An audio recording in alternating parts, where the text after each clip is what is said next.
Oke, terima kasih. Terima kasih, silakan duduk. Oke, Bapak Ibu, Assalamualaikum warahmatullahi wabarakatuh. Perkenalkan, nama saya Anwar. Tadi dikatakan STMM ya. Kalau kata Pak Iwan biasanya STMM. Ditambah lagi MLM. Tapi MLM itu yang lebih berbobot daripada STMM-nya ternyata. Kenapa Bapak Ibu? Karena STMM-nya itu dari situ saya nggak dapat BMW. Tapi dari ujungnya MLM tadi saya berhasil mendapatkan BMW-nya Bapak Ibu. Artinya latar belakang apapun di bisnis ini tidak seberapa penting dibandingkan dengan latar ke depan kita. Nah itu yang lebih penting Bapak Ibu. Oke, malam hari ini saya tidak berniat sedikit pun untuk mengajari Anda semua. Karena apa yang saya akan sampaikan nanti itu adalah hasil dari konsultasi saya dengan leader-leader yang ada di sini juga Bapak Ibu. Jadi balik-balik apa yang akan saya sampaikan itu adalah apa yang Anda dengarkan juga mungkin sebelumnya. Makanya malam hari ini saya tidak ada niat sedikit pun untuk mengajari Anda. Saya cuma berniat untuk sharing. Dan saya tahu kenapa Unicore, sekolah bisnis kita, organisasi support kita, berikan aplaus dulu kepada United Core Vision. Saya tahu persis kenapa Unicore meminta kami untuk datang ke Yogyakarta. Itu adalah untuk belajar Bapak Ibu. Karena apa? Karena kami jauh dari upline terutama. Terus terang, upline saya langsung, sponsor saya, orang yang dalam tanda kutip menjerumuskan saya, sehingga berhasil mendapatkan BMW. Berikan aplaus dulu kepada Bapak Erika Bagus Irawan. Juga jalur sponsorisasi kita, Bapak Iwan dan Ibu Diah Sapitri. Berikan aplaus juga dong. Saya bercerita sedikit. Dulunya saya ini termasuk orang yang kalau boleh dikatakan boleh membentuk sebuah organisasi. Saya mau membentuk organisasi anti MLM. Karena dulunya saya orang yang sangat anti terhadap MLM Bapak Ibu. Terus terang enek. Karena dulu ketika saya S1 itu teman saya yang kosnya bersebelahan dengan saya tiap hari nyamperin. Kesini dong, ada apa? Ulang tahun. Pas di sana presentasi. Jadi triknya macam-macam, tapi ini agak menipu Bapak Ibu. Jangan ditiru kalau seperti itu. Jadi ada beberapa yang mencoba mengenalkan, mengajak dan lain sebagainya dengan berbagai macam cara. Tapi kala itu paradigma saya belum sama dengan mereka. Sehingga saya bilang, ini bisnis tipu-tipu. Nggak mungkin saya bisa sukses seperti ini. Ketika saya dulu anti MLM, kemudian saya mencoba berjuang di Jogja ini dengan mencoba berusaha. Saya dulu sempat jualan tas kresek. Jadi dulu saya berpikir, kalau saya berada di Jogja, saya harus mempunyai usaha apa ya yang cocok. Saya pikir, Jogja kota pelajar. Jogja ini kota mahasiswa. Kalau nggak tentang studi, tentang makanan anak-anak kos, wah ini yang cocok. Berarti saya bidik, karena modalnya kecil, tas kresek sama kertas bungkus nasi. Saya berbisnis seperti itu. Saya samperin ke warung-warung, pura-puranya makan Bapak Ibu. Jadi tiap hari itu makan ke warung yang berbeda. Ke warung ini makan, tanya-tanya, Ibu kalau beli kreseknya di mana? Saya ke sana ke situ. Saya tawarin. Besoknya saya makan di warung yang berbeda. Setiap hari seperti itu dan akhirnya sebulan, 2 bulan banyak order datang Bapak Ibu. Waktu itu nggak punya handphone, masih kere. Cuman ada telepon rumah. Nah itu pun kalau ada yang nelpon saya nggak di tempat, dituliskan memo oleh teman. Warung di sana, itu pesan kresek yang kecil, yang tanggung, yang besar dan lain sebagainya. Dari situ saya belajar. Ternyata untuk meraih sebuah kesuksesan itu tidak gampang Bapak Ibu. Nah setelah itu saya coba bertahan menjalankan bisnis itu sehari, 2 hari, sebulan, 2 bulan. Akhirnya saya memutuskan untuk nggak menjalankan itu lagi. Karena saya capek Bapak Ibu, untungnya kecil. Kemudian terus menerus seperti itu sampai saya menyelesaikan kuliah saya S1. Nah di sana saya dilema. Saya pikir kalau saya lulus, status saya ada 2 ini. Sarjana sekaligus pengangguran. Pengangguran ini yang menyakitkan Bapak Ibu. Jadi bagaimana trik saya supaya saya nggak dicap sebagai pengangguran tapi sebagai sarjana. Jadi keren juga kan. Saya pikir saya harus bekerja nih. Tapi kalau untuk mencari pekerjaan dengan sesuatu yang saya harapkan nggak dapat Bapak Ibu. Akhirnya ada teman mengajak, udah kuliah aja, aja. Daripada jadi pengangguran walaupun sarjana, mendingan kuliah lagi keren S2. Padahal itu cuman supaya nggak dibilang pengangguran Bapak Ibu. Terus terang awalnya seperti itu. Nah kemudian saya mencoba mendaftar di S2 UII, di MM. Nah disitulah awal mula saya mengenal bisnis TNC.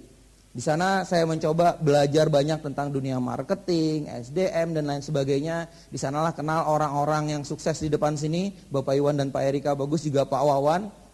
Di sana berkenalan dengan mereka, sama-sama mungkin belum mengenal karakter masing-masing, jadi sama-sama beradaptasi. Kemudian beliau sudah mengenal Tiansi lebih dulu. Kemudian beliau mencoba mengenalkan di kampus. Beliau jelaskan, oh bla bla bla bla. Tapi ya karena saya paradigmanya belum klik Bapak Ibu, tetap aja. Wah ini orang ngotot banget, bisnis kayak ginian. Gue dulu udah ditawarin banyak. Sombongnya keluar kan, sombongnya keluar. Kemudian oh ya udah, coba pelajari lagi. Pak Iwan waktu itu menyodorkan situs Tiansi internet karena dia tahu saya senang komputer. Ini Pak Anwar, coba deh di internet, coba gali informasinya. Jadi canggih juga Bapak Ibu cara Pak Iwan ini. Dia tahu kalau disodorin secara langsung mental. Nah dia lewat cara ketiga, ini canggih caranya. Saya coba browsing, saya pelajari. Oh ini ternyata lumayan ya, tapi masih kurang serg di hati. Masih kurang serg karena saya belum klik waktu itu. Kemudian kami terus meneruskan kuliah di S2. Nah pada satu kesempatan, kalau nggak salah pada saat kuliah marketing, di sana ada diajarkan tentang berbagai macam tipe pemasaran. Saya kaget ketika di salah satu tipe pemasaran yang saya baca di buku, itu ada dijelaskan salah satu strategi pemasaran di dunia ini yang itu diakui secara internasional dan sekarang sedang meraksasa adalah direct sharing, pemasaran langsung, pemasaran berjenjang. Bapak Ibu, kala itu saya serasa ditampar orang di muka. Kenapa? Karena saya dulu anti terhadap itu, tapi kok capek-capek kuliah S2 kok dikuliahin itu lagi. Akhirnya saya bertanya-tanya, kayaknya ini perlu saya gali lagi nih. Perlu saya gali lagi. Saya cari informasi lebih dalam tentang itu, saya pelajari lagi. Nah, pada sebuah kesempatan juga di S2 kita diskusi mencoba mengenalkan paradigma kuadran. Dibilang ada kuadran tertentu dalam orang mencari penghasilan. Anda sudah tahu sendiri. Kuadran kiri, kuadran kanan dan lain sebagainya. Saya pikir ngomong apa orang ini. Tapi saya pelajari, benar juga ya. Berarti dulunya saya yang terus berusaha mati-matian bekerja keras, itu kuadran kiri. Kuadran kiri, makanya saya nggak sukses-sukses. Nah ini ada sebuah cara kuadran kanan. Dia bilang kalau mau pelajari ini Anda silakan baca Rich Dad Poor Dad dan Cash Flow Quadrant karangan Robert T. Kiyosaki. Siapa pula Robert Kiyosaki ini saya pikir. Tapi dengan karena penasaran pengen tahu. Nah jadi kalau Anda ketemu orang-orang yang mungkin awalnya negatif dan lain sebagainya, jangan lepas kontak. Anda terus lakukan hubungan dan terus memberikan informasi-informasi tambahan. Karena Anda nggak tahu mereka akan klik pada saat kapan. Nah saat itu saya terus menggali informasi lagi dari buku itu dan saya ketemukan lagi ternyata di kuadran kanan orang-orang sukses itu adalah orang yang membangun usaha dengan sistem. Dan di sana juga dituliskan salah satunya adalah network marketing. Saya pikir balik-balik lagi ini kok ke MLM lagi ya? Kok ke network marketing lagi ya? Yaudah, mulai saat itu saya sudah mulai klik. Saya tinggal menunggu orang yang tepat. Wah ini agak sombong ya. Jadi mencari sponsor yang tepat. Dalam artian saya sudah klik nih tentang network marketing. Perusahaan mana sih yang mau nawarin saya? Orang mana sih yang mau nawarin saya? Itu sudah timingnya udah tepat sekali. Jadi kalau suatu saat Anda nanti berkenalan dengan orang, prospecting dan lain sebagainya, orang itu mental-mental terus. Mungkin bukan salah Anda, mungkin bukan salah informasi yang Anda sampaikan. Mungkin timingnya belum tepat Bapak Ibu. Jadi teruskan perjuangan Anda dan suatu saat Anda akan pasti ketemu titiknya di mana orang tersebut akan klik Bapak Ibu. Bapak Ibu, ketika saya sudah mulai klik informasi tambahan saya coba gali dari Pak Iwan, dari Pak Erik karena kita satu kelas. Saya coba gali informasi lagi, Pak Iwan berikan informasi yang luar biasa di kampus. Kemudian Pak Erik juga, kebetulan waktu itu ketika tugas-tugas kita sering ngumpul bareng. Pak Erik udah tahu kos-kosan saya lebih dulu mungkin daripada Pak Iwan. Wah, Pak Erik langsung samperin dulu deh ke kos-kosan. Wah, dengan alasan nelpon dulu kan, biasa kan, berbahasa-bahasa singkat kan. Pak Anwar di kos ya? Iya, wah aku lagi habis pulang kerja nih. Aku mampir ke sana ya, silahkan. Oh mampir, bahasa-bahasa singkat mulai tawarin Tiansi. Awalnya sih saya sudah mendengar tapi belum mengerti. Nah sekarang sudah mulai dijelaskan, mulai tambah terbuka. Saya bilang, terus terang saya mulai tertarik dengan bisnis yang ini. Di samping karena informasinya sudah saya dapatkan lebih komplit, dan saya sudah klik dari buku Cash Flow Quadrant tadi, setiap bulan bapak-bapak di depan ini menunjukkan statement bonusnya Bapak Ibu. Itu yang tambah membuat saya klik. Karena ketika saya S2 saya juga bekerja di sebuah perusahaan swasta di Yogyakarta di sini di Kaliurang, sebuah perusahaan mebel. Saya bekerja di sana, awalnya saya bekerja saya kaget. Karena ketika dengan PD-nya waktu wawancara saya tuliskan minta gaji berapa, ada pertanyaannya, mau minta gaji berapa? Saya tulis saya mau minta gaji 1.250.000. Orang awal baru bekerja pada saat tahun berapa itu dan standar upah minimum kerja di Yogyakarta mungkin separohnya. Saya dengan PD-nya saya taruh sekian, saya mau minta sekian. Saya pikir ya udah kalau diterima syukur, nggak diterima ya nggak apa-apa. Saya kan orangnya banyak kualifikasi yang potensi yang tinggi. Wah, saya berpikir seperti itu. perusahaan ujung-ujungnya ternyata menerima saya. Nah tapi yang saya kaget adalah ketika pertama kali saya diterima, saya minta gaji 1.250.000, saya cuma diberikan gaji 450. Dengan berbagai macam potensi yang coba saya sodorkan. Dilema awalnya ketika saya untuk mau memutuskan, saya coba telepon orang tua. Orang tua saya kebetulan wira swasta, kemudian saya coba konsultasikan, Pak, saya coba melamar kerja dan diterima dan gaji awalnya 450. Bapak saya bilang, kamu pulang ke Banjarmasin, saya gaji 2 kali lipat. Bapak Ibu, jadi mungkin dia melihat saya S2, punya potensi, masa sih digaji seperti itu? Nggak rela seakan-akan seperti itu. Tapi dia bilang, kalau kamu ingin mencari duit, nggak usah. Tapi kalau kamu ingin mencari pengalaman, silakan. Saya pikir, ya apa salahnya, saya nggak pernah bekerja, saya coba bekerja di sana. 450, bulan depan naik 50, wah prestasi meningkat. Naik lagi Bapak Ibu. Lumayan bangga, tapi secara nggak sadar, itu adalah salah satu cara perusahaan untuk mengikat saya di kaki. Supaya saya nggak keluar. Jadi setiap bulan tambah 50, setiap bulan tambah 50. Karena melihat prestasi kerja dan lain sebagainya, saya berpikir mau berusaha sendiri. Tapi kok setiap bulan ditambah lagi, kan bingung juga. Sampai hampir 1 tahun terakhir, saya gaji terakhir itu 950. Ya lumayan, hampir 1 juta waktu itu. Nah pada titik itu saya sudah mulai mau membuat tesis. Nah di sana juga, sebelumnya saya sudah mulai disodorkan informasi Tiansi tadi dari Pak Iwan, dari Pak Erik dan lain sebagainya. Kemudian saya perbandingkan penghasilan saya di sana dengan penghasilan mereka dalam waktu 2-3 bulan, 4 bulan, kok beda sekali. Saya salah jalan ini, saya berada di kuadran yang salah ini, berarti saya harus pindah kuadran ini. Saya harus mencoba menjalankan bisnis ini.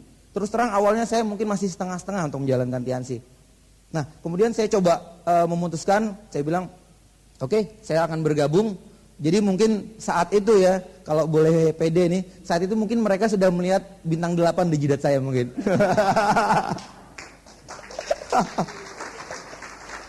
Jadi yaudah tarik aja. Oke, seperti itu. Akhirnya saya putuskan untuk menjalankan bisnis Tiansi sambil bekerja.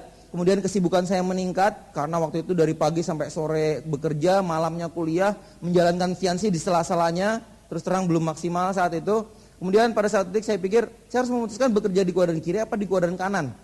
Karena saya nggak mungkin dua-duanya, karena saat itu kondisinya nggak memungkinkan. Oke, pada suatu saat saya memutuskan, oke, saya lepas kuadran kiri saya harus fokus di tesis saya, sekaligus saya fokus untuk membangun aset saya di Tiansi. Saya jalankan Tiansi. Saya belajar.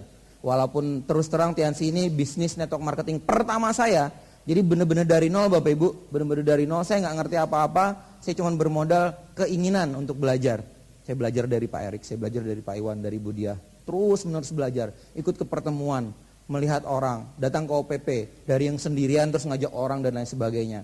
Kemudian dari situ sudah mulai terbentuk. Apa yang saya pelajari saya sudah bisa mulai terapkan. Saya sudah bisa belajar dan melakukan, kemudian mengajarkan lagi. Akhirnya mulai terduplikasi. Terduplikasi ke jaringan saya, mulai ada jaringan dan tesis saya sudah mulai selesai.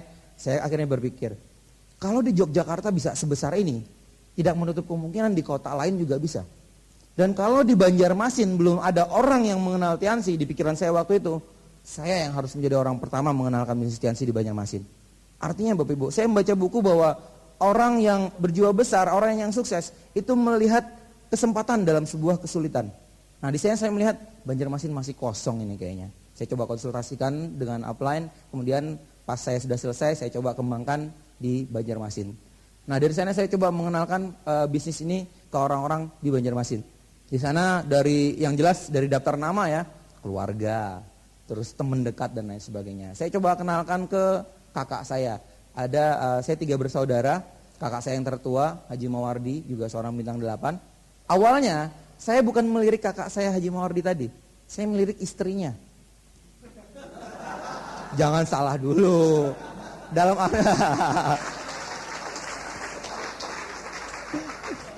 ini sengaja saya bilang supaya Anda nggak ngantuk. Karena saya melihat potensi di diri istrinya. Orangnya supel sekali, temannya banyak sekali. Kalau ngomong susah dihentikan. Wah. Jadi Bapak Ibu, saya melihat, wah ini cocok ini. Nah ini kesalahan sebenarnya Bapak Ibu. Padahal kita kan diajarkan kalau melihat daftar nama jangan pilih-pilih. Saya pada saat itu mulai pilih-pilih Bapak Ibu. Ya orang-orang awal dimaafkan lah gitu kan. Jadi saya coba, wah ini istrinya bagus, tapi lewat kakak dulu. Saya kenalkan, wah ini bla bla bla bla bla bla. Kakak saya orangnya polos sekali dan orangnya percaya sekali dengan saudara. Jadi apa yang saya katakan langsung dia telan. Apa aja, bla bla bla, ya bla bla, ya gabung, oke. Wah, asik kan? Dari sana saya sudah melihat secercah harapan di Banjarmasin. Karena ya saya bilang sedikit aja dia udah percaya.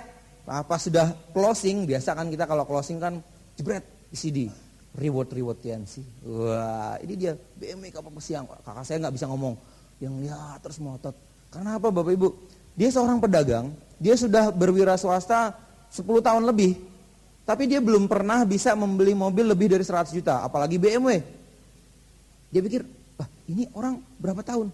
Ada yang 1,5 tahun, ada yang 2 tahun, ada yang 3 tahun terima BMW. Kok bisa ya?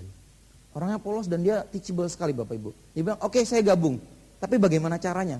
Karena terus terang dari awal dia belajarnya agak lambat. Dan saya berharap kakak ipar saya awalnya. Saya coba kenalkan ke kakak ipar saya. Dia coba kenalkan ke orang-orang lain. Tapi ya karena salah menilai dari awal. Dia memang supel banyak teman-temannya tapi nggak sistem. Jadi ya caranya mungkin sedikit salah sehingga nggak menghasilkan apa-apa. Nah kakak saya ini yang konsisten Bapak Ibu. Terus menerus menjalankan walaupun dengan apa yang dia bisa saja dia coba jalankan. Kita coba gali home meeting. Home meeting kita coba maksimalkan. Saya waktu itu sudah mempunyai 3 jalur. Ada Pak Sarja Palepi, Pak Yudi Irfani, kemudian Pak Haji Mawardi. Kita coba bangun dengan membangun home meeting. Oke, sudah ada 3 jalur dan saya sendiri ada 4 orang. Masing-masing undang 20 ya. Wah, home meeting 20, 40, 80 berarti. Bayangkan home meeting 80. Ayo. Kita undang 20. Ya kita undang semua. Tapi yang hadir cuman 6 orang. Itu termasuk kita berempat Bapak Ibu.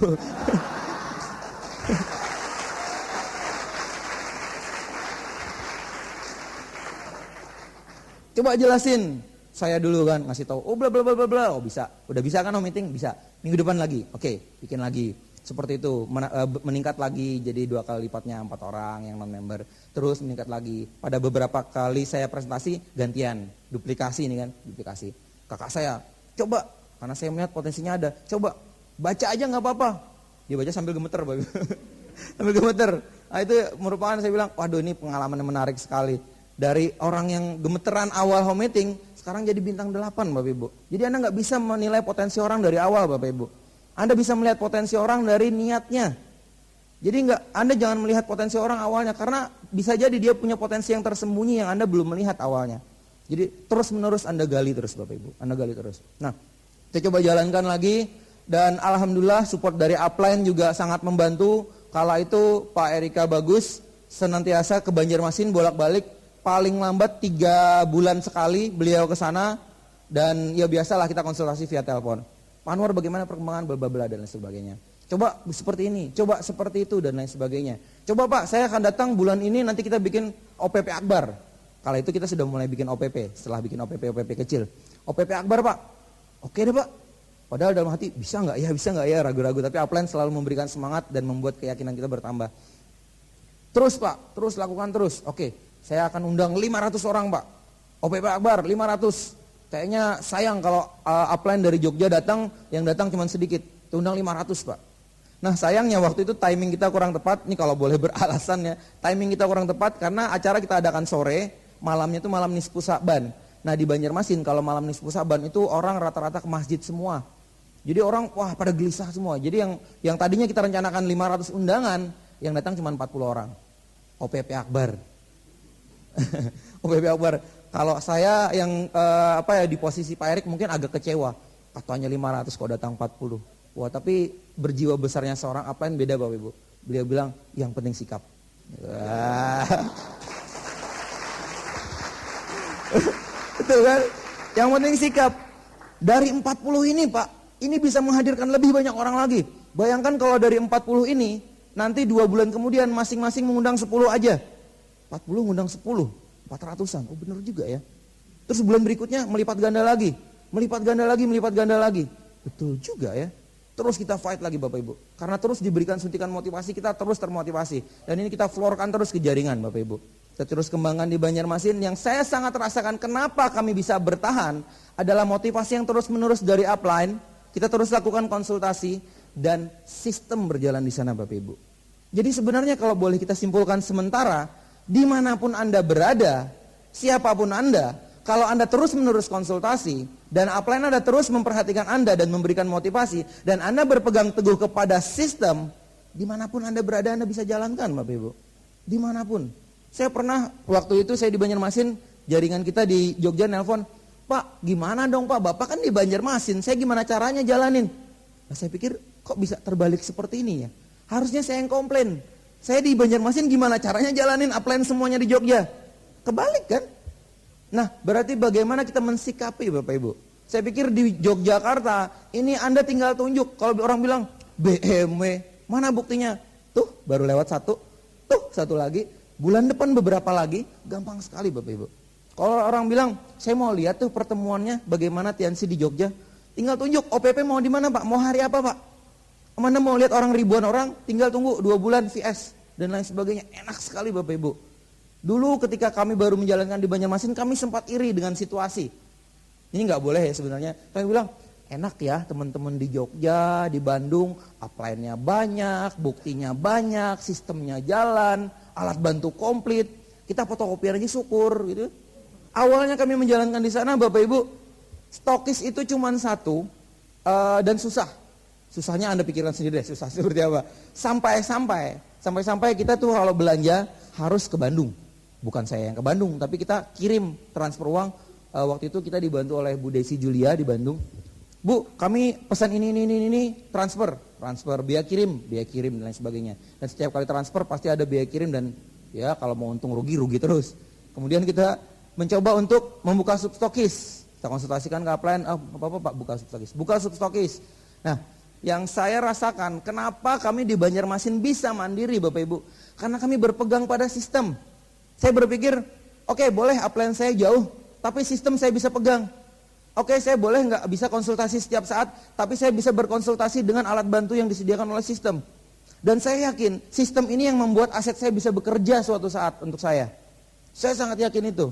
Dan terbukti Bapak Ibu, itu bisa kita jalankan dan jaringan menduplikasi. Dan kita mungkin semua sudah sadar bahwa yang membedakan bisnis di Tiansi dengan bisnis di luaran adalah sistem di dalamnya. Nah, kalau kita mau memegang sistem, Anda mau dimanapun tinggal tunjuk Bapak Ibu. Nanti Anda konsultasikan pada upline Anda. Kira-kira Anda tunjuk di peta di Indonesia, di mana Anda mau jalankan, di sana bisa. Apalagi sekarang dengan didukung oleh Unicorn, itu sudah menjangkau kabupaten-kabupaten Bapak Ibu. Hampir semua kota besar itu ada Unicornnya. Anda tinggal jalanin. Ada keluarga Anda di luar Jogja, Anda tinggal telepon. Misalnya di Banjarmasin, silahkan Anda kembangkan di sana. Anda tinggal telepon, Pak Anwar pertemuannya di mana? Saya bisa nggak ajak jaringan saya ke sana? Ya monggo Pak. Jadi kalau Anda berpegang kepada sistem, semuanya beres Bapak Ibu. Makanya dari awal Anda harus menjalankan sistem.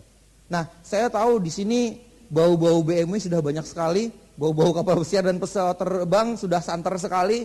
Artinya kalau saya seorang penerima BMW bicara mengajari Anda, waduh bukan tempatnya malam hari ini. Nah, karenanya Bapak Ibu, malam hari ini saya ingin berbagi kepada Anda yang mungkin malam hari ini bisa kita sharingkan. Nah, itu tentang leadership Bapak Ibu, tentang kepemimpinan. Mungkin sedikit saja. Yang namanya leadership itu kan kepemimpinan. Artinya kalau Anda menjadi seorang pemimpin, sudah ada orang yang mengikuti Anda. Nah, malam hari ini kalau Anda ingin melihat adakah orang yang mengikuti Anda gampang tinggal toleh kanan kiri, muka belakang, ada nggak kira-kira jaringan Anda? Kalau ada, Anda sudah menjadi seorang pemimpin.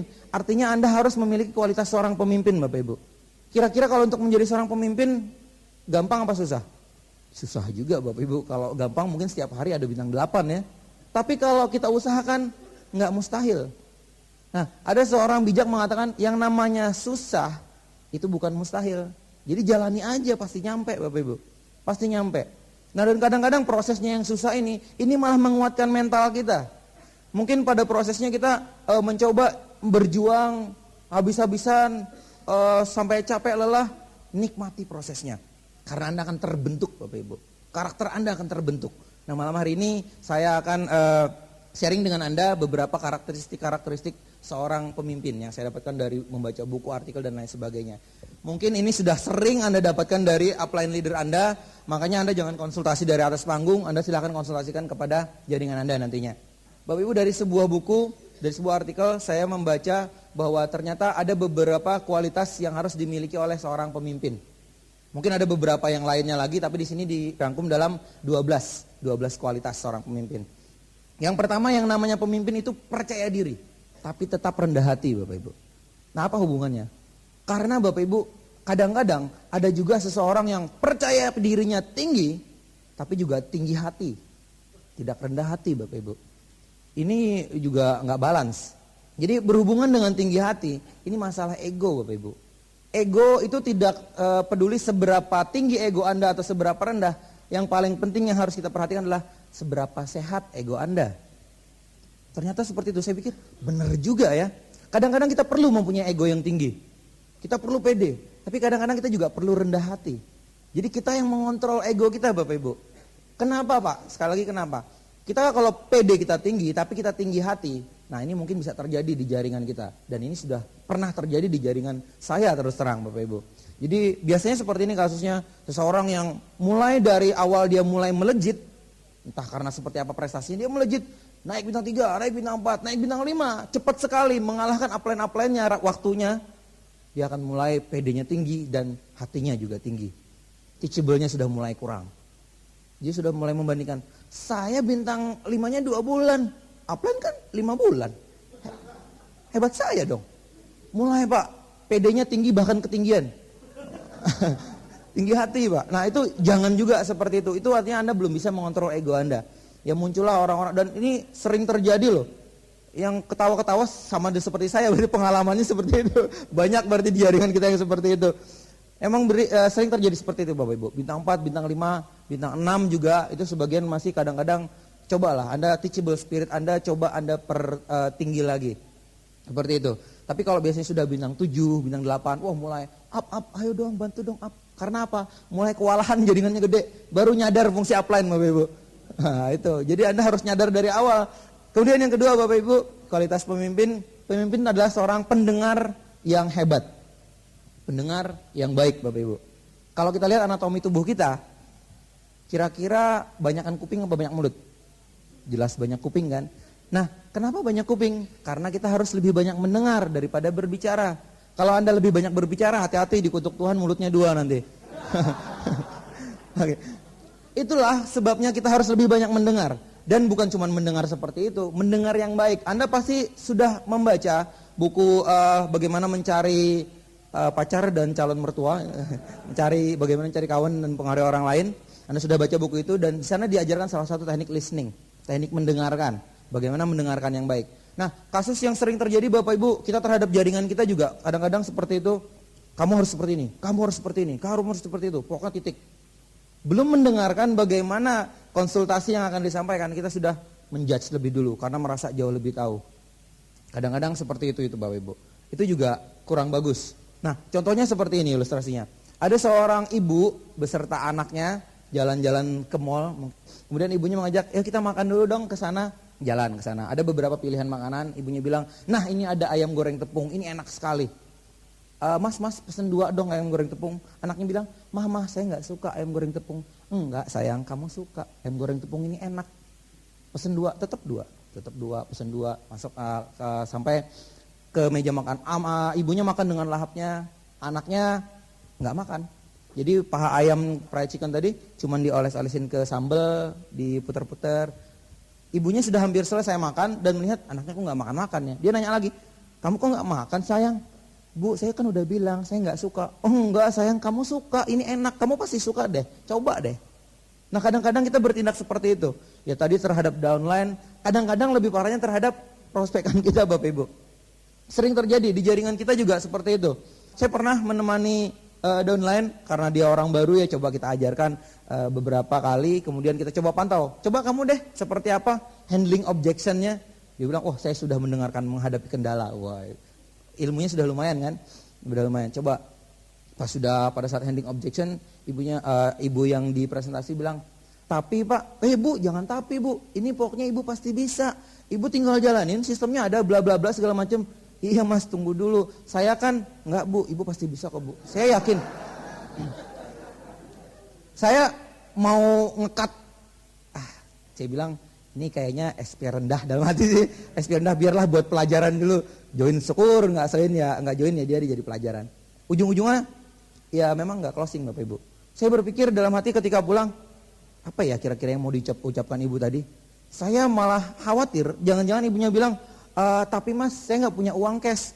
Bagaimana kalau kita ke ATM dulu ngambil uangnya? Saya takutnya seperti itu Bapak Ibu.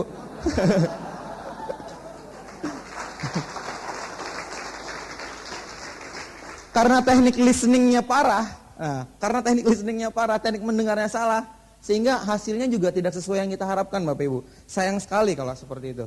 Oke, kemudian ada lagi kualitas yang lain dari seorang pemimpin. Seorang pemimpin itu original, asli, otentik, unik, dan lain sebagainya lah pokoknya. Intinya Bapak Ibu, masing-masing dari kita itu memiliki karakteristik yang berbeda-beda. Masing-masing dari kita unik. Buat orang-orang yang positif, masing-masing dari kita unik. Tapi buat orang-orang yang negatif, masing-masing dari kita aneh. Beda, kata-katanya beda Bapak Ibu. Unik. Dan masing-masing dari kita memiliki karakteristik dan potensi masing-masing Bapak Ibu. Pasti kita sering ketemu orang ketika presentasi, tapi Pak saya nggak bisa ngomong. Padahal di bisnis ini kita sudah sering mendengar ada orang yang gagap berhasil. Saya nggak katakan itu sebuah kelemahan buat dia, itu sebuah anugerah unik yang dia miliki, sehingga dia berbeda dengan orang lain. Walhasil orang yang dia presentasi pasti akan mendengarkan dengan lebih seksama Bapak Ibu. Betul, betul kan? Karena kalau nggak dengerin, ini ngomong apa orang ini? Ya kan? Jadi orang lebih mendengarkan dan masuknya mungkin lebih cepat lagi Bapak Ibu. Nah makanya untuk itu masing-masing dari kita punya kelebihan masing-masing Bapak Ibu. Kita harus menyelami diri kita, memahami diri kita. Anda coba baca lagi Personality Plus. Di sana kita bisa memahami karakteristik masing-masing. Karakteristik kita, karakteristik orang lain. Sehingga dengan apa yang kita miliki, kita bisa tonjolkan. Dan itu bisa menjadi sebuah potensi yang bisa membuat kita berhasil. Bukan sebaliknya. Kadang-kadang kita juga salah menilai orang dari penampilan fisiknya. Padahal ya saya bilang tadi unik Bapak Ibu, bukan aneh. Sebuah cerita menarik yang berhubungan dengan ini. Sebuah kerajaan, pada zaman dulu sebuah kerajaan mengutus utusannya seorang yang masih sangat muda tapi bijaksana ke sebuah kerajaan lain. Ketika sampai di kerajaan tersebut, anggaplah raja yang B yang didatangin tadi melihat kok muda sekali ya. Dia dengan sinisnya mengatakan, kenapa ya? Kerajaan A kok mengirim orang semuda ini masih belum punya jenggot kok sudah dikirim. Tapi orang yang bijaksana ini bilang, Tuhan Raja seperti itu ternyata penilaian Anda terhadap kebijaksanaan. Kalau Raja A tadi tahu bahwa apa yang Anda lihat itu dari jenggotnya, mungkin dia akan mengirimkan kambing bukan saya. Ini cuma ilustrasi bahwa penampilan fisik itu belum tentu sebuah kelemahan, tapi bisa jadi sebuah potensi yang tersembunyi. Kenali diri Anda, karena masing-masing dari kita unik Bapak Ibu. Oke, kemudian yang berikutnya, seorang pemimpin itu selalu berkembang. Dia selalu ingin meningkatkan grade-nya. Dia selalu menantang dirinya. Kadang-kadang ya diantara kita, saya dulu termasuk kurang bisa menantang diri sendiri, tapi harus ditantang upline. Ayo, bintang berapa nih? Naik dong. Kayak gitu. Ini OPP kok segini dan lain sebagainya. Terus menerusan. Artinya kita harus mempunyai setting goal yang terus menerus ditingkatkan Bapak Ibu. Karena kita ingin berkembang. Nah makanya di sini sangat penting sekali kita memiliki goal Bapak Ibu. Kita penting sekali memiliki tujuan. Goal itu sangat penting. Ibarat orang pertandingan sepak bola, sekali berapapun sepak bola kalau nggak ada goalnya, kalau nggak ada gawangnya, kan nggak mungkin jalan sepak bolanya. Nggak bisa. Goal itu sangat penting. Tujuan itu sangat penting. Makanya kita harus memiliki goal. Tapi Anda juga harus memiliki goal yang tepat dan terarah. Karena apa? Karena kalau Anda sudah memiliki goal tapi goalnya salah, nyampainya kemana Bapak Ibu? Masa mau ke Banjarmasin nyampe ke Irian, kan nggak lucu. Nah makanya Bapak Ibu, goal itu sangat amat penting. Karena kita harus memiliki itu.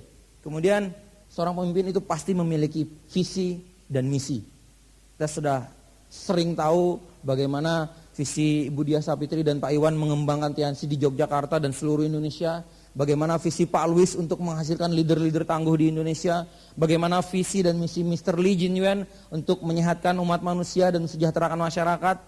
Kita tahu bahwa semua leader besar itu pasti memiliki visi dan misi. Visi artinya dia bisa melihat jauh ke depan. Dia bisa melihat apa yang orang lain belum bisa lihat. Dia bisa melihat lebih jauh daripada orang lain yang bisa melihat Bapak Ibu. Dan dia bisa melihat lebih dulu sebelum orang lain melihat Bapak Ibu. Itu pentingnya sebuah visi. Karena kita semua digerakkan oleh sebuah visi Bapak Ibu. Nggak mungkin Anda malam hari ini, malam minggu, ada yang nggak jadi ngapel, Anda datang ke IM, kalau Anda nggak punya tujuan. kalau Anda nggak punya visi. Nggak mungkin Bapak Ibu. Nah, makanya visi itu menggerakkan kita. Makanya setiap dari kita harus mempunyai visi. Dulu kita sering dibagikan visi oleh leader-leader kita. Pak Anwar, ayo Pak Anwar, cepat di Banjarmasin ini masih kosong, kita coba gali dan lain sebagainya. Terus menerus diberikan visi, disaringkan visi dan lain sebagainya. Sampai ujung-ujungnya, Pak Anwar bisa terima BMW, kejar Pak dan lain sebagainya. Wah kita kejar, akhirnya visi itu bisa terwujud dengan bantuan upline dan memang kita bergerak ke arah visi yang sama Bapak Ibu. Makanya visi harus ada. Dan visi itu kadang-kadang juga membuat leader seorang pemimpin bisa mandiri. Kalau misalnya pemimpin baru, kalau dia tidak memiliki visi untuk membuat jaringannya besar, untuk bisa mandiri, dia akan terus mengekor. Terbukti dari beberapa jaringan kita di Banjarmasin. Sudah gede, jaringannya besar, tapi nggak berani bikin OPP. Padahal kapasitas OPP, tapi kok nggak berani, masih mendompleng aja. Kita bukan artinya nggak mau membantu, tapi kalau sudah bisa mandiri ya kenapa nggak? Kita kan mengajarkan kemandirian di bisnis ini. Kemudian tadi saya bilang visi dan misi. Kalau Anda memiliki visi tapi tidak memiliki misi, nggak ada hasilnya Bapak Ibu. Jadi kalau kita memiliki visi, kita harus realisasikan menjadi kenyataan dalam bentuk misi. Seperti yang sering kita dengarkan di 7 langkah sukses, impian dan sikap. Sikap positif, sikap itulah misinya. Nah, ada sebuah cerita menarik dan ini kejadian nyata. Ada yang kenal Christopher Columbus? Christopher Columbus itu adalah penemu benua Amerika, betul ya? Betul. Pada saat setelah beliau berhasil menemukan benua Amerika, beliau diberikan penghargaan yang banyak sekali. Kemudian beliau oleh kerajaan itu diberikan gelar kebangsawanan. Tapi kalau ada seseorang yang sukses dan ada orang-orang yang iri mungkin, pasti ada banyak sekali komentar-komentar miring. Banyak orang-orang pelaut-pelaut lain yang mengatakan, Allah cuman berlayar saja, saya juga bisa. Saya jauh lebih hebat dari dia kalau masalah berlayar. Kok dia sih yang diberi penghargaan? Dan pada sebuah kesempatan masing-masing pada ngumpul di sana sini, mungkin di seperti sebuah bar. Kemudian si Columbus mendengar pendapat-pendapat miring seperti itu. Dia bilang, oke, bapak-bapak pelaut yang sangat luar biasa, saya sudah banyak sekali mendengar pendapat-pendapat Anda, saya hargai itu. Sekarang saya punya sebuah permainan. Dan kalau misalnya ada di antara Anda yang berhasil, saya akui bahwa Anda jauh lebih hebat daripada saya. Permainannya apa? Permainannya adalah sebuah telur yang sudah direbus. Dia bilang, ini telur rebus ini, siapa yang bisa membuat telur rebus ini berdiri di meja, dialah yang menjadi seorang pemenangnya. Akhirnya beberapa orang coba dikasih dimiringin, jatuh. Ada lagi yang coba di lain di sudut-sudut meja, jatuh. Dan lain sebagainya. Banyak sekali, semua sudah mencoba dan semuanya nggak ada yang berhasil.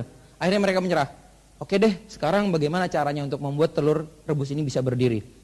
Christopher Columbus ambil telur tadi, dia taruh di meja, kemudian dia tekan sedikit untuk meremukan bagian bawahnya, krek, dan berdirilah telur tadi.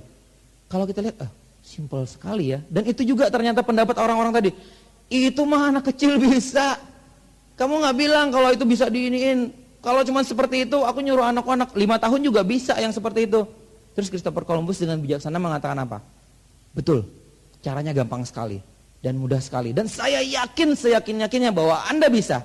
Tapi Anda tidak melakukannya kan? Dengan bijaksana dia mengatakan seperti itu. Tapi Anda tidak melakukannya. Anda boleh bilang kalau Anda cuma berlayar, tapi mereka tidak melakukannya. Itu yang terjadi di bisnis ini. Banyak orang mengatakan, saya juga bisa kayak gitu. Kalau saya mau, BMW itu gampang. Banyak orang omong kosong seperti itu Bapak Ibu. Tapi mereka tidak melakukannya. Nah, di sini sangat beruntung sekali kita belajar dari orang-orang semua yang melakukannya. Leader-leader Anda, pemimpin-pemimpin Anda di Yogyakarta, orang-orang yang melakukannya Bapak Ibu. Oke, kemudian ada lagi karakteristik seorang pemimpin, yaitu seorang pemimpin itu mengarahkan. Dia bisa mengarahkan. Dia sekaligus juga sebagai katalisator yang membuat jaringannya termotivasi Bapak Ibu. Nah, tapi jangan salah juga kalau kita berpikir, wah ini kan pemimpin terus mengarahkan. Seorang pemimpin dalam tanda kutip itu tidak bertanggung jawab atau mengontrol, tapi dia selalu waspada dan dapat diandalkan. Artinya Anda jangan selalu bergantung terus-terusan kepada upline, tapi upline adalah tempat yang paling tepat untuk Anda berkonsultasi. Nah, makanya terus lakukan konsultasi. Dan kalau Anda mau tahu rahasianya kenapa kami bisa jalankan di Banjarmasin, karena walaupun kami tidak bisa ketemu langsung, kami terus melakukan konsultasi Bapak Ibu. Dan saya bilang tadi katalisator, karena seorang upline Anda itu sebagai katalisator sekaligus penguat impian Anda Bapak Ibu. Kira-kira pernah nggak kejadian seperti ini? Anda bilang, Aduh Pak, saya ini udah bintang 5 3 bulan, jaringan saya mulai rontok ini Pak. Kira-kira saya bisa nggak sih Pak untuk jadi bintang 6? Terus tiba-tiba pelayanan bilang, kayak kamu bintang 6, ngimpi. Kira-kira ada nggak upline yang seperti itu? Lewat aja Pak. Artinya seorang upline, separah apapun Anda, bagaimanapun Anda berkonsultasi, selama Anda jujur, upline akan terus memberikan motivasi Bapak Ibu. Karena mereka terus-menerus mengarahkan Anda kepada impian Anda. Karena tidak penting seberapa parah kondisi Anda sekarang. Yang paling penting adalah bagaimana impian Anda bisa terwujud. Nah, seorang pemimpin, upline Anda di sini itu sudah melihat itu Bapak Ibu. Kadang-kadang kita merasa tahu, padahal upline kita jauh lebih tahu. Ibarat kalau kita melihat sebuah ruangan lewat lubang kunci, kita melihat cuma sebentuk lubang kunci Bapak Ibu. Tapi upline kita melihat dari langit-langit. Dia sudah bisa mengontrol seluruh ruangan. Itu bedanya Bapak Ibu. Upline Anda melihat jauh lebih luas daripada apa yang bisa Anda lihat. Makanya terus lakukan konsultasi, terus bersikap humble Bapak Ibu, dan Anda harus bisa mandiri. Oke, yang berikutnya, seorang pemimpin melindungi. Dia bisa melindungi jaringannya. Dia bisa menunjukkan bagaimana arah-arah yang tepat. Nah, ini sangat berhubungan dengan sistem. Tepat seperti apa yang saya sharingkan di awal, bahwa apa yang membuat kami bisa berjalan di Banjarmasin dalam tanda kutip tanpa upline, kami bisa berpegang teguh pada sistem. Dan semua upline, semua pemimpin itu pasti bisa mengarahkan Anda, melindungi Anda dengan mengarahkan Anda kepada sistem. Sistem di Unicor itu sudah dikonsep sedemikian rupa, sehingga Anda nggak perlu pusing, Anda nggak perlu ribet. Kalau misalnya ada yang bilang, Pak, saya ini bintang 2 Pak, gimana ya caranya saya jadi bintang 3? Apa saya harus jualan ke sana sini, ngetok pintu sana sini, jajak kalsium? Apa seperti itu? Yang paling sederhana adalah Anda bisa nanti mungkin secara langsung berbicara tentang teknis, tapi yang paling penting Anda ajarkan sistem. Anda bilang, Pak, Anda sekarang bintang 2, Anda bisa jadi bintang 3. Gimana Pak caranya? Anda harus ikut pertemuan yang namanya exclusive meeting. Wah, apa itu Pak? Wah, itu pertemuannya luar biasa Pak, bla bla bla bla bla bla dan lain sebagainya. Pertemuannya dihadiri oleh orang yang jauh, ganteng lagi. Kayak gitu kan, misalnya Anda promosikan acara-acaranya dan dia akan bersemangat. Oh iya Pak, tapi Pak ini bersyarat, Anda harus jadi bintang 3 dan Anda melakukan presentasi 15 kali. Dia akan lupa Pak, dia akan lupa bagaimana cara jualan dan lain sebagainya. Dia akan ngotot, dia akan presentasi, dia akan home meeting dan lain sebagainya. Sehingga bulan depan dia bisa ikut IM. Dan itu yang perlu Anda lakukan. Anda yang tadi barusan pertama kali ikut IM, saya bisa kasih tips yang paling jitu untuk Anda bisa pasti jadi bintang 4 bulan depan. Kira-kira tertarik yang baru pertama yang tadi? Untuk jadi bintang 4 langsung pasti bulan depan? Oke, caranya sederhana Bapak Ibu.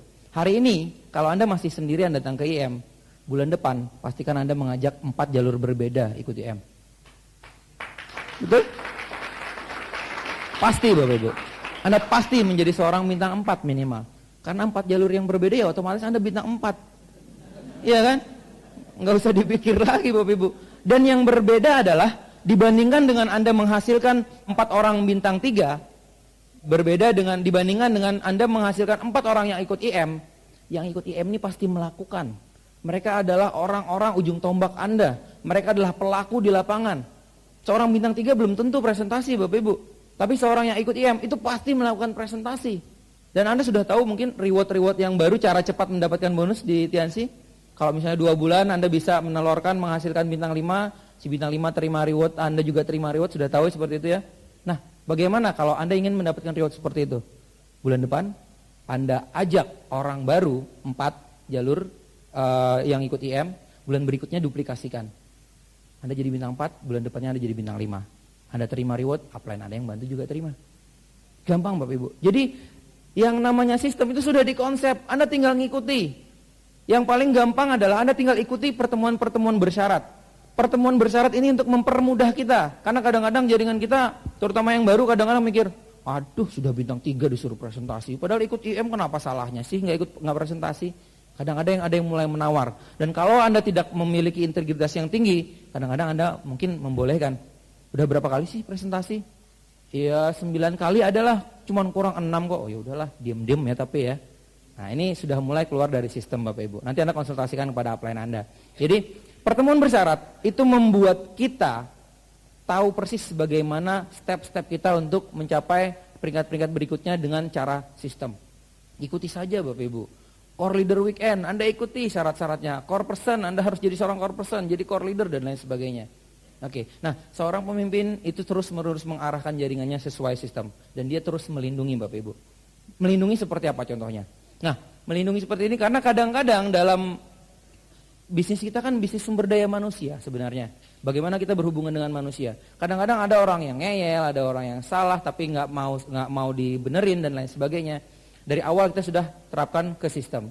Karena ibaratnya gini, kalau misalnya kita sudah mulai menyusun antrian mobil di sebuah gang yang sempit, ada 1, 2, 3, 4 mobil sampai 10, 20 mobil, kalau mau balik lagi kan susahnya minta ampun.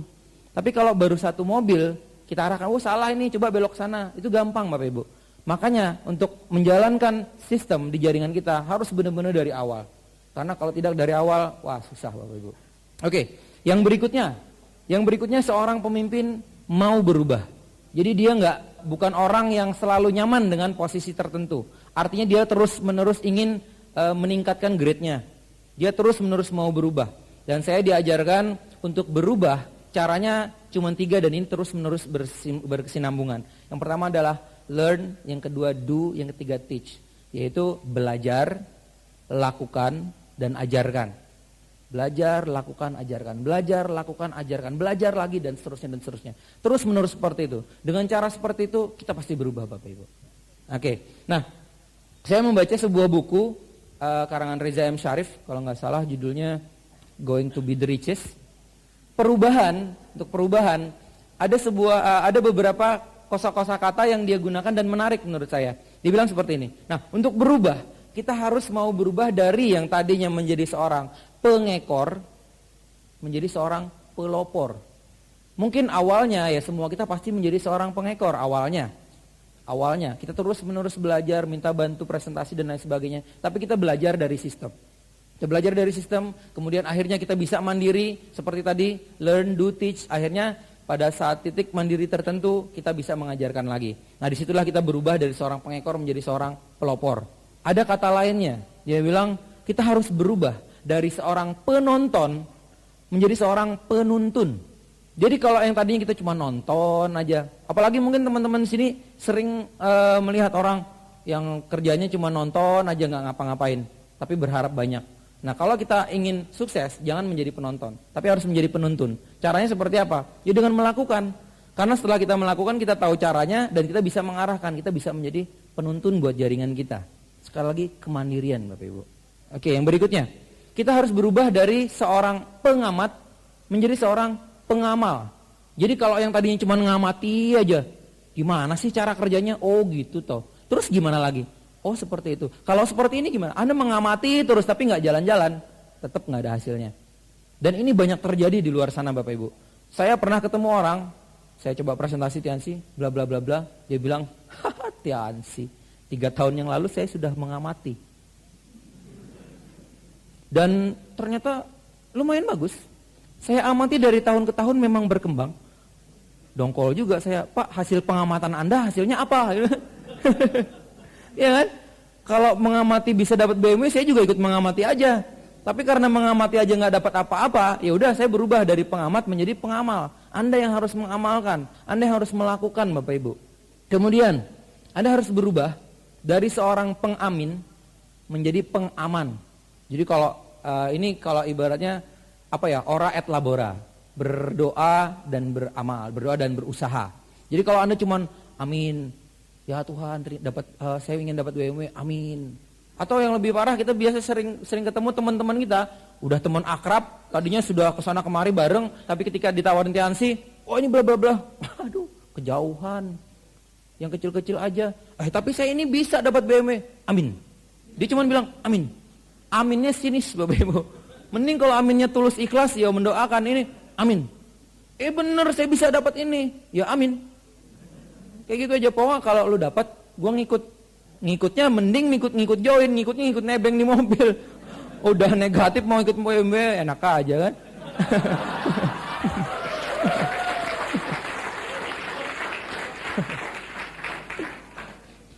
Kan pelaut aja kalau kayak gitu. Bisa seperti ini. Kalau misalnya Anda ketemu orang, mungkin sekarang kondisi Anda masih belum pakai mobil, mungkin Anda masih pakai sepeda motor, hendak sana kemari, Anda prospek orang, Anda bisa seperti tadi, Anda bisa pede, Pak sekarang kita sama-sama naik motor ini, sama-sama naik motor. Tapi saya yakin Pak, dalam waktu 1-2 tahun ke depan, motor saya berubah menjadi mobil Pak. Nah kalau Anda mau berbagi visi dengan saya dan melakukan misi yang sama, kita sama-sama berubah Pak naik mobil. Kita bisa berbagi visi seperti itu, karena kita yakin dari Bapak Ibu. Nah, jadi kita harus dari tadi pengamin menjadi pengaman. Bagaimana caranya? Pengaman maksudnya kita yang mengamankan Bapak Ibu. Kalau tadi kita sudah berdoa, ya Tuhan tolonglah saya ingin sekali mendapatkan reward BMW. Kalau sudah selesai berdoa, baru kita amankan dengan melakukan actionnya Bapak Ibu. Bertindak. Amankan impian Anda, jangan cuma berdoa. Amankan impian Anda, lakukan langkah-langkahnya. Sehingga apa yang Anda aminkan itu akan aman, akan berhasil Bapak Ibu. Oke, itu mau berubah. Dan setiap pemimpin pasti mau berubah. Kemudian seorang pemimpin itu pasti selalu memberikan contoh teladan. Pasti memberikan contoh teladan. Jadi sering sekali kita dengar kita tidak ditiru dari apa yang kita katakan, tapi kita ditiru dari apa yang kita lakukan. Bapak Ibu, kalau Anda naik pesawat terbang sebelum take off, sebelum berangkat, itu kan pasti ada pramugari yang memperagakan cara pemakaian baju pelampung. Kalau misalnya di pesawat itu nggak ada pramugari, cuma ada suaranya aja. Baju pelampung ada di bawah kursi Anda, silakan Anda gunakan seperti ini, seperti itu. Orang pada bingung semua. Tapi karena pramugarinya ada dan memperagakan plus cantik, ya kan? Akhirnya orang perhatikan dan orang, oh seperti ini toh. Orang akan meniru dari apa yang dia lakukan. Orang akan meniru dari apa yang kita lakukan Bapak Ibu. Itu lebih gampang Bapak Ibu. Jadi kita lakukan sesuatu yang benar-benar kita inginkan sehingga orang juga akan melakukan apa yang kita inginkan. Yang berikutnya, seorang pemimpin selalu dan terus-menerus bersikap positif Bapak Ibu. Saya belajar banyak tentang bersikap positif ini dari upline-upline kita. Dari Pak Louis, dari Mbak Diah, Pak Iwan, Pak Erik. Semua leader-leader kita mengajarkan tentang bersikap positif. Dalam hal bersikap positif kita lihat deh, Pak Louis selalu orangnya positif terus Bapak Ibu. Dulu ketika kita baru-baru menjalankan, kita coba sedikit konsultasi ke Pak Louis. Pak, di Banjarmasin ini ada banyak Pak perusahaan lain yang menjelek-jelekan perusahaan kita Pak. Pak Louis cuma senyum dan ketawa. Oke, Pak gini deh Pak analoginya kata Pak Louis. Kalau misalnya ada perusahaan lain dan kita sedang berkompetisi secara sehat. Dan ada perusahaan lain yang menjelek-jelekan. Kira-kira kenapa kita yang dijelekan? Saya bingung. Aduh mau jawab apa nih? Takut salah lagi. Pak Louis meneruskan. Itu karena kitalah yang terbaik. Siapa lagi yang mau dijadikan pembanding kalau nggak Tiansi? Siapa lagi yang bisa mau mereka jatuhkan karena kita sudah posisi paling tinggi? Saya bilang, wih bener juga Pak Louis ini.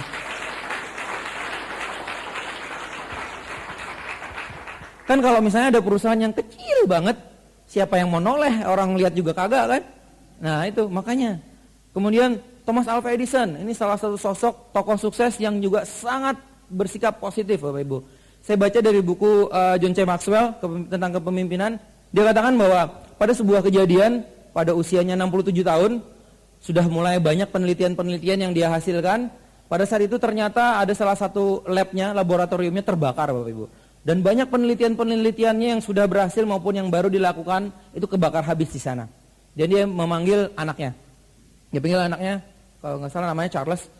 Charles sini, ibumu mana? Ibumu mana? Dia bilang, saya nggak tahu ayah. Cepat panggil ibumu ke sini. Nanti dia nggak mempunyai kesempatan lagi untuk melihat api sebesar ini. Padahal laboratorium kesayangannya yang kebakar. Dia bisa seperti itu bilangnya. Besok harinya Bapak Ibu diwawancara oleh wartawan. Pak Thomas Alva Edison, saya ikut bersedih hati karena apa yang sudah Anda hasilkan bertahun-tahun lewat penelitian yang susahnya minta ampun, semuanya terbakar habis kemarin. Nah apa yang Anda rasakan saat ini? Dia bilang, oke, bolehlah apa yang saya hasilkan sudah habis semua. Tapi saya rasa dalam usia saya yang ke-67 tahun, bukan usia yang terlalu tua untuk memulai lagi. Dia bisa berkata seperti itu Bapak Ibu. Dan apa yang terjadi? 3 bulan setelah itu, dia berhasil menciptakan gramofon pertama Bapak Ibu. Dari bersikap positif, luar biasa ya.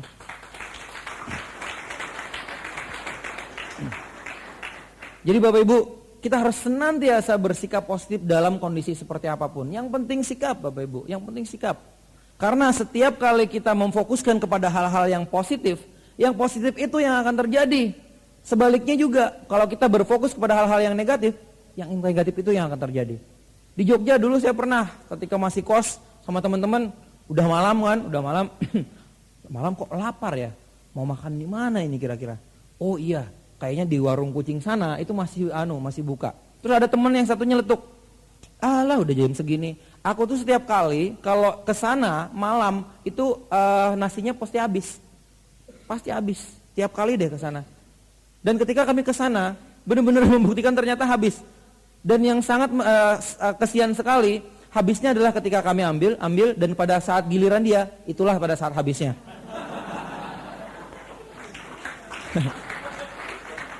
Secara tidak langsung Bapak Ibu kita sudah memulai afirmasi negatif di otak kita. Dan kalau itu terjadi itu doa kita sebenarnya. Hati-hati dengan sikap.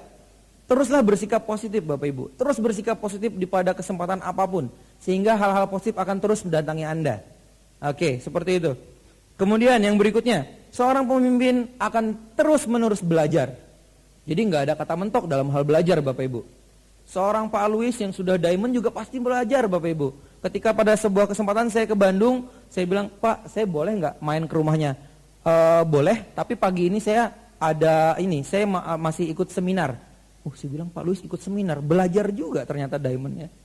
Jadi Bapak Ibu, seorang pemimpin itu pasti terus menerus belajar. Karena nggak ada kata sempurna dalam hal belajar. Anda akan terus menemukan hal-hal baru. Nah, di bisnis ini Anda sudah diberikan sarana yang komplit sekali untuk belajar Bapak Ibu. Untuk belajar komplit sekali. Alat bantunya komplit Bapak Ibu. Support system kita Unicore sudah menyediakan.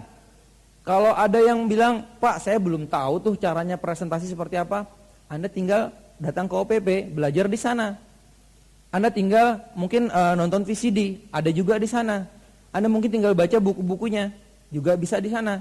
Presentasi Anda belum hafal produk-produk, Anda tinggal baca. Anda gunakan alat-alat bantu Bapak Ibu, untuk terus-menerus belajar. Karena kalau Anda mau belajar, wawasan Anda berkembang. Coba deh Anda perhatikan leader-leader kita, kalau maju ke panggung, itu kelihatan banget intelektualitasnya. Kelihatan banget wawasannya ini luas ini leader ini. Karena apa? Saya yakin karena beliau terus-menerus membaca buku positif dan mendengarkan kaset dan memperluas wawasan dengan belajar Bapak Ibu. Anda mungkin pernah melihat juga ada seseorang yang maju ke panggung, ngomongnya udah agak grogian dan lain sebagainya. Nah itu tanda-tanda bahwa mungkin nggak baca buku positif dan mendengarkan kaset Bapak Ibu. Karena kurang belajar. Bisnis ini Anda terus-menerus belajar. Seberapa tinggi pun Anda akan terus-menerus belajar di bisnis ini Bapak Ibu. Kemudian dengan Anda belajar, membaca buku, mendengar kaset, konsultasi, datang ke pertemuan dan selain sebagainya, itu ibarat nutrisi buat otak kita Bapak Ibu. Kadang-kadang kita berpikir seperti ini, buat otak kita teledor Bapak Ibu. Kalau buat yang lain kadang-kadang kita cepat sekali, sigap sekali. Ada di antara kita di sini yang pernah mengalami kehabisan bensin, entah naik motor atau naik mobil? Kehabisan bensin di jalan? Ada ya? Oke, ada beberapa. Kira-kira kalau bensinnya habis, pernah nggak Anda berpikir, besok aja diisi bensinnya? Padahal Anda sedang di tengah jalan. Nggak bisa kan? Anda akan langsung, saat itu juga Anda, bensin di mana nih? Kalau duit nggak ada, KTP digadaikan dulu sementara. Terjadi teman saya seperti itu dulu. Ketika naik motor, bensinnya habis, duitnya udah nggak ada. Yaudah, Bu, ini KTM saya Bu ya. Sebenarnya ambil duit dulu di kos ngutang dulu sama temen, ambil lagi. Artinya apa Bapak Ibu? Pada kondisi tertentu kita sigap. Tapi untuk otak kita, untuk wawasan kita, kadang-kadang kita teledor, kita kurang. Karena sinyalnya kadang-kadang memang kurang Bapak Ibu. Artinya kalau wawasan kita belum berkembang, wawasan kita sudah mulai menurun, kita nggak sadar. Nah makanya setiap saat kita harus terus mengupgrade-nya. Dengan membaca buku, mendengar kaset, ke pertemuan, konsultasi, dan lain sebagainya Bapak Ibu. Terus menerus seperti itu. Jadi itu Bapak Ibu, Anda harus terus menerus melakukan mengasah wawasan Anda. Nah itu kunci yang ke-11. Nah kunci yang dari artikel yang saya baca yang saya bisa rangkumkan, ini kunci yang terakhir, ini kualifikasi yang terakhir, yang harus dilakukan oleh seorang pemimpin, apa yang harus dilakukan adalah duplikasi, yaitu meneruskan perjuangan Anda, mengajarkan apa yang sudah Anda dapatkan. Bapak Ibu, di bisnis ini, seperti kata-kata, jika Anda ingin durian, jangan tanam pohon jagung, karena nggak mungkin jagung berbuah durian. Artinya, nah ini berhubungan dengan tadi. Kalau di sini semuanya ada 12 kunci, Anda perhatikan deh, 11 kunci yang tadi adalah berhubungan dengan diri Anda sendiri. Dengan diri Anda sendiri. Artinya kita harus mengembangkan kepribadian kita dulu. Kita harus meningkatkan kemandirian kita dulu. Supaya kita berkembang. Supaya kita bisa berubah Bapak Ibu. Supaya kita bisa berubah. Sehingga kita sudah memiliki banyak hal yang kita dapatkan lewat bisnis ini. Tapi jangan salah juga, jangan Anda bilang, wah saya harus melengkapi 11 poin ini dulu baru saya duplikasikan. Enggak, sambil jalan. Yang pasti 11 poin tadi adalah untuk diri sendiri. Supaya Anda bisa muncul sebagai seorang leader yang tangguh. Leader yang hebat Bapak Ibu. Karena sering terjadi di jaringan kita juga seperti itu Bapak Ibu. Ada seseorang yang backgroundnya dia tadinya di perusahaan lain. Dan dia memang seorang leader di perusahaan tadi. Dan dia mulai nyebur di perusahaan di TNC. Sayangnya kurang teachable dan tidak sistem. Dia hebat saya akui sebagai individu. Intinya adalah kalau Anda hebat, seberapa hebat pun Anda, kalau Anda masih sendirian, nggak ada hasilnya di bisnis ini Bapak Ibu. Nggak ada untungnya. Karena bisnis ini adalah bisnis duplikasi. Anda harus menduplikasikan. Yang bagus adalah ketika Anda sudah menjadi seorang Superman, Anda bisa menghasilkan Superman yang lainnya di jaringan Anda. Anda bisa menghasilkan superhero lainnya di jaringan Anda. Kalau saya baca di bukunya Reza M. Syarif yang tadi saya bilang, itu dia katakan kalau Anda sudah bisa menghasilkan Superman atau superhero di jaringan Anda, itu akan membentuk sebuah komunitas yang sangat solid yang bisa dikatakan sebagai super team. Jadi nggak masalah kalau Anda bisa jadi Superman selama Anda bisa menduplikasikan apa yang Anda bisa. Itu Bapak Ibu. Nah tapi kenapa tadi kita menguraikan 11 kunci dulu sebelum kunci ke-12? Kenapa bisa seperti itu? Karena ternyata Bapak Ibu di buku John C. Maxwell di 21 Hukum Kepemimpinan kalau saya nggak salah, di sana ada namanya hukum daya tarik. Hukum daya tarik. Dimana kalau kita ingin menarik komunitas tertentu atau orang tertentu, orang yang akan tertarik dengan kita adalah orang yang sejenis dengan kita. Itulah hukum daya tarik. Nah artinya kalau kita tidak mengembangkan kualitas kita, kalau kita tidak mengembangkan 11 poin pertama tadi, kalau misalnya dalam daftar nama SP, misalnya skala prioritas kita pribadi masih rendah, orang-orang yang tertarik di jaringan kita juga SP yang rendah Bapak Ibu. Dan teman-teman sering bertanya seperti ini, ke jaringan kita pernah berkonsultasi mengatakan seperti ini, Pak, saya pernah mendengar istilahnya sponsoring up, oke? Bagaimana caranya Pak? Saya ingin sekali bisa memprospek dosen saya, mahasiswa kan banyak nih. Saya ingin sekali memprospek orang yang sudah S2, S3, profesor, manajer dan lain sebagainya. Tapi saya kan orang yang biasa aja Pak. Saya S1 juga nggak tahu nih bakal lulus apa enggak. Misalnya seperti itu kan. Nah Anda masih berpikir bahwa Anda kecil dan orang besar. Anda sudah mulai bisa memperbesar, menaikkan grade Anda Bapak Ibu. Naikkan grade Anda, perbesar wawasan Anda. Dengan tadi memaksimalkan alat bantu. Nah kalau Anda sudah menaikkan grade Anda, kalau yang tadinya SP Anda baru 6, baru 8, kemudian Anda sudah menaikkan SP Anda menjadi 10, Anda pun akan bisa menarik orang-orang SP 9, 10. Dan kalau Anda teruskan grade Anda teruskan naikkan grade Anda akan menarik orang-orang yang mempunyai SP yang setara dengan Anda. Itulah hukum daya tarik Bapak Ibu dari John C. Maxwell. Jadi Anda nggak mungkin bisa menarik orang-orang yang tidak sejenis dengan Anda. Nggak mungkin. Nah makanya Anda harus di 11 poin tadi kita masing-masing harus mengembangkan dulu dari dalam. Baru bisa keluar. Oke. Nah yang paling penting adalah kalau kita ingin melakukan hal seperti tadi, kita punya niat untuk berubah. Sama seperti ciri yang tadi, bahwa seorang pemimpin itu mau berubah. Kalau kita mau berubah, apalagi kita tahu target-target kita mau berubah seperti apa, kita akan terus-menerus berhasil Bapak Ibu. Nah, dari duplikasi ada sebuah cerita menarik. Ceritanya seperti ini, ada seorang pengemis di lampu merah, seorang mahasiswa sedang survei, jalan-jalan, iseng-iseng nanya nih, Pak, Bapak sudah mengemis berapa tahun sih Pak? Mahasiswa kan, intelektualnya tinggi kan, biasa. Dan kalimat-kalimatnya ilmiah. Bapak sudah berapa tahun Pak berprofesi sebagai pengemis? Si pengemis ini bilang, saya kurang lebih sudah 10 tahun deh sebagai pengemis. Wah, luar biasa. Prestasi Bapak apa dong? Ilmiah banget nih, mahasiswa namanya. Prestasi Bapak apa? Ya lumayan lah. Anak saya ada 3, yang satu di kedokteran UGM, yang satu di ekonomi UI, ini kelas tinggi semua. Yang satunya lagi di Atmajaya. Wih, hebat Bapak, 10 tahun jadi pengemis seperti itu. Udah ada yang lulus Pak anaknya Pak. Mas, saya tadi bilang mereka di sana, tapi mereka nggak kuliah. Mereka mengemis juga di sana.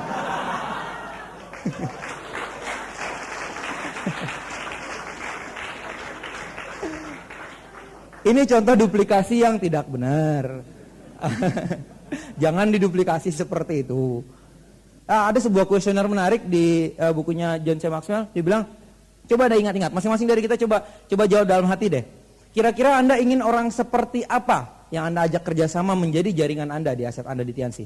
Anda jawab dalam hati masing-masing. Anda ingin orang yang seperti apa kualitasnya, ciri-cirinya? Oke. Nah, kira-kira dari kualitas yang Anda pikirkan tadi, sudah ada nggak di diri Anda sendiri? Anda jawab lagi dalam hati.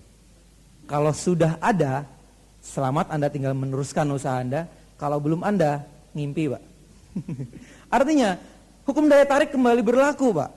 Kalau Anda ingin seseorang yang Anda bilang, saya ingin SP12 di jaringan saya, pron saya langsung. Tapi Anda tidak mau meningkatkan grade Anda menjadi SP12, susahnya minta ampun Pak. Mungkin miracle bisa terjadi, tapi susah Pak. Kalau Anda mau mempermudah, Anda harus naikkan grade Anda.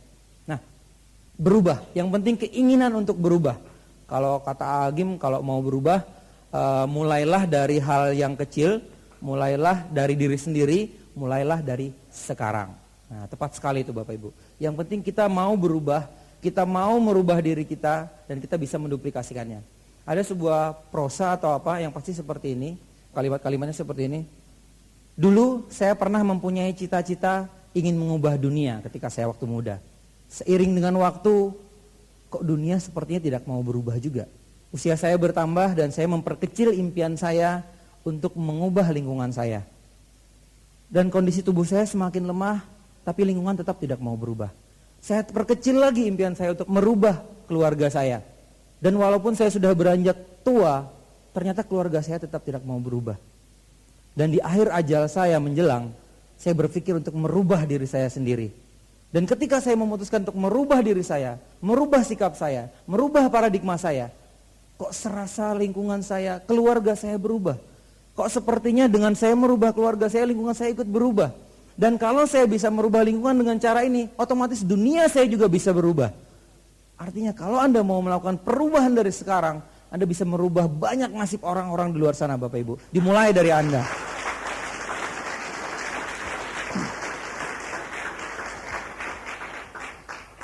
Terakhir Bapak Ibu, saya mengutip kata-kata Bung Karno, Presiden RI pertama. Beliau mengatakan seperti ini. Beri saya 10 pemuda terbaik di negeri ini, dan saya akan mengangkat derajat Indonesia menjadi negara yang paling disegani di seluruh dunia. Maknanya apa Bapak Ibu? Maknanya kalau kita sudah mempunyai kualitas pribadi yang unggul, dan kita bisa menemukan orang-orang yang unggul, Bung Karno mengatakan beri saya 10 pemuda terbaik. Di bisnis ini juga seperti itu. Kalau Anda terus menggali, kalau Anda terus mencari, kalau Anda terus menerus melakukan, dan Anda bisa menemukan 10 jalur aktif Anda, dan mereka semua berhasil menjadi orang sukses, Anda akan menjadi next executive director Bapak Ibu. Sukses buat kita semua. Assalamualaikum warahmatullahi wabarakatuh. Selamat malam.